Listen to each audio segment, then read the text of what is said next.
तो आज मैं आपको 2024 जनवरी से लेकर अभी तक का मैं आपको अपना पीएनएल बताने वाला हूँ स्विंग ट्रेडिंग का। और मैं आपको साथ ही साथ 3 स्टॉक सजेस्ट करने वाला हूँ। जैसे कि मैं हर वीडियो में पिछले जो स्टॉक मैंने आपको सजेस्ट किए होते हैं उसका परफॉर्मेंस बताता हूँ, लेकिन मैंने उसका सेपरेट से एक अलग वीडियो बनाया है जिसमें मैंने अभी तक के सारे जितने भी मैंने चैनल में सजेस्ट किए थे उन सबका एक साथ परफॉर्मेंस बताया है। तो आज मैं आपको 3 नए स्टॉक बताने वाला हूँ। First of all, Avanti feed. अगर इसमें हम मंथली टाइम फ्रेम में देखें तो आ, एक ट्रेंड लाइन ड्रॉ हो रही है। फर्स्ट टाइम यहाँ पे इसके यहाँ से स्टार्टिंग थी ट्रेंड लाइन की।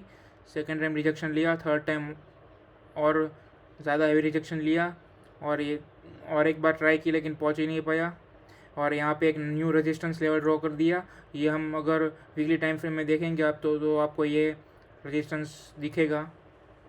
और यहाँ पे जैसे ही ट्रेंड लाइन ब्रेक हो रही है वहाँ से स्टॉक ने बहुत अच्छा खासा सपोर्ट लिया है। अगर हम सपोर्ट देखें तो ये अगर सस्टेन कर रहा है स्टॉक। अगर हम ये सस्टेन देखें तो ये सस्टेन काफ़ी टाइम से कर रहा है, 1 2 3 4 मंथ से अप्रोक्स सस्टेन कर रहा है। और ये 5th मंथ में फाइनली जो स्टॉक ने ट्रेंड लाइन के ब्रेकआउट करने के बाद सस्टेन करा था, फाइनली वो भी अच्छा मोमेंटम पे आ रहा है। अगर हम वीकली टाइम फ्रेम में देखें तो ये ट्रेंड लाइन, ये रेजिस्टेंस के ऊपर सपोर्ट सस्टेन करता हुआ, रेजिस्टेंस के ऊपर सस्टेन करता हो रहा। और जैसे ही ये वीकली टाइम फ्रेम में एक ब्रेकआउट आया, यहाँ से एक अच्छा खासा वॉल्यूम भी देखने को मिला हमें। और अगर मैं डेली टाइम फ्रेम में ले जाऊँ तो आपको रिस्क रिवॉर्ड की अगर बात करूँ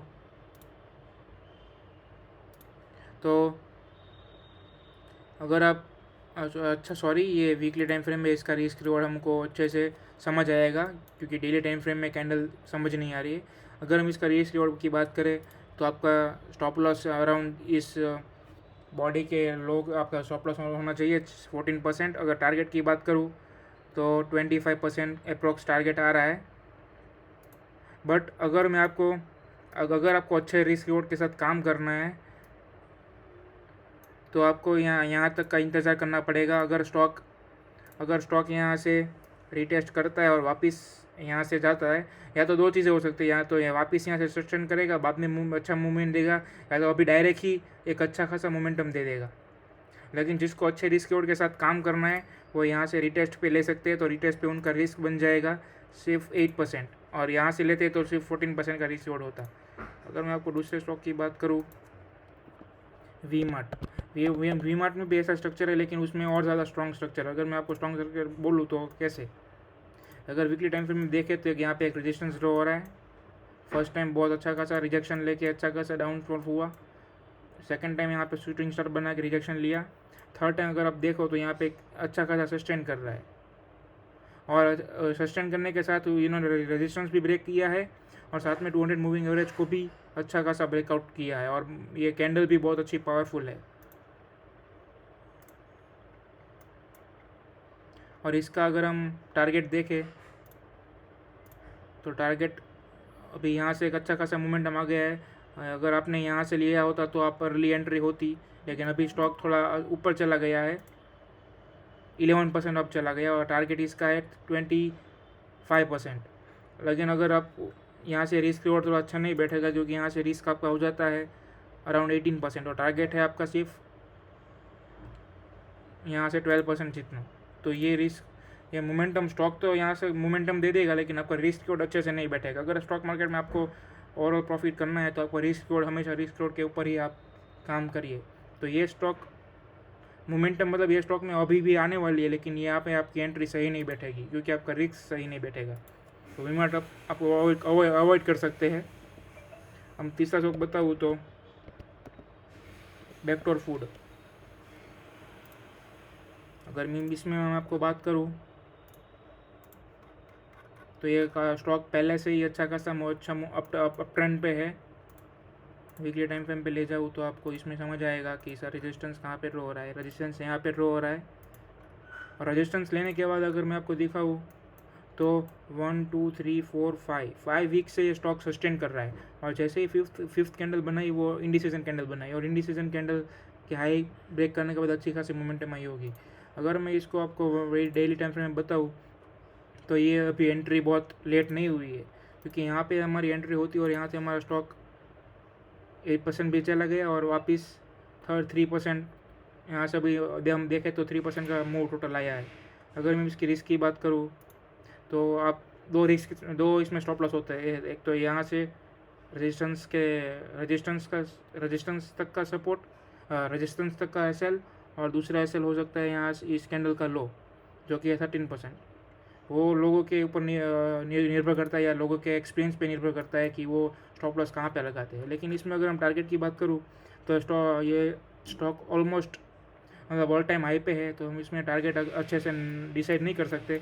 लेकिन इस अगर ऑल टाइम हाई पे स्टॉक है तो हम टारगेट इसका ऐसे सेट कर सकते हैं कि जो हमारा रिस्क है उसके सामने 1:1 रिवॉर्ड या तो 1:2 भी सेट कर सकते हैं, क्योंकि इसमें हमारा कोई फिक्स टारगेट नहीं बैठता जो कि ये स्टॉक ऑल टाइम हाई पे है।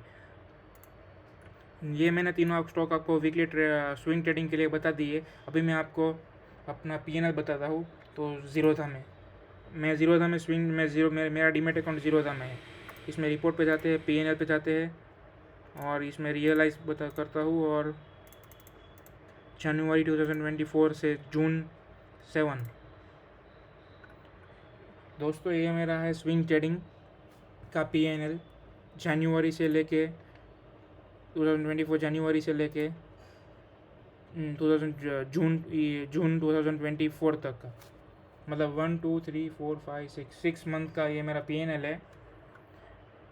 मैंने एफएनओ में बहुत अच्छा लॉस किया है, लेकिन मैंने साथ ही साथ में पैरेलली बाद में मेरे को जब पता चला कि ये एफएनओ इसमें बहुत लॉस हो रहा है तो मैंने स्विंग ट्रेडिंग साइड में पैरेलली स्टार्ट की थी। जब मैंने स्विंग ट्रेडिंग में कंसिस्टेंट प्रॉफिट देखा स्मॉल 200-300 रुपये का एवरी मंथ, अभी मेरे को लगा कि इसमें जो हमारा कंसिस्टेंट पैसा बन सकता है, तो मैंने एफएनओ बंद कर दिया और मैं स्विंग ट्रेडिंग में भी आ गया हूँ। और स्विंग ट्रेडिंग में मैं थोड़ा अच्छा थोड़ा कर रहा हूँ, मतलब अभी ये थोड़ी स्टार्टिंग है, इसलिए मैंने थोड़ा मीडियम कैपिटल में इसमें डिप्लॉय कर रहा हूँ। ये आप देख रहे हैं ग्रॉस प्रॉफिट 38,000 और नेट प्रॉफिट 37,000। अगर इसके जगह एफएनओ होता तो ये जो चार्जेस है ओवरऑल 1100 के आसपास जो चार्जेस है, अगर इसके जगह एफएनओ होता और ये प्रॉफिट होता तो इसमें चार्जेस अप्रोक्स 11 to 12,000 मिनिमम होते। इसलिए ये बेनिफिट है स्विंग ट्रेडिंग का। और भी अगर आपको मेरा ये नॉलेज और जो भी मैं आपको सजेस्ट करता हूँ स्टॉक्स वो आपको अच्छे लगे तो please subscribe my channel, like share and comment.